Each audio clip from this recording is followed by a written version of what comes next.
pamilya. And si Michael, nakakatawa, ang dami niya nagte-trend na clips online. Let's talk about first, yung Erwan moment. Siyempre, ano ba yung kwento, yung buong kwento nito? Kasi talagang nag-trend to eh. I'm not sure if you were able to see the clips na online na, pero what's the story behind that ba?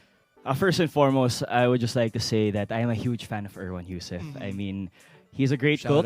Shout out and Erwan. Shout out talaga. To be compared to him is really a compliment to me. I mean, whether it be in this situation tricky because it was, of course, involved with other housemates' feelings. We always want to validate that. But siguro for me, the point lang there was just, honestly, I was just confused. And it was in the most innocent way as possible. I promise I wasn't doing anything to harm anyone. Pero siguro nga, yung nakita lang context, klaro ko lang kung gusto niya ba talaga maging si Erwan or not. But promise, I love Dustin and I love them. It's just that, yun, kamukha kasi ni Bianca si Ann Curtis eh. So, I can't lie.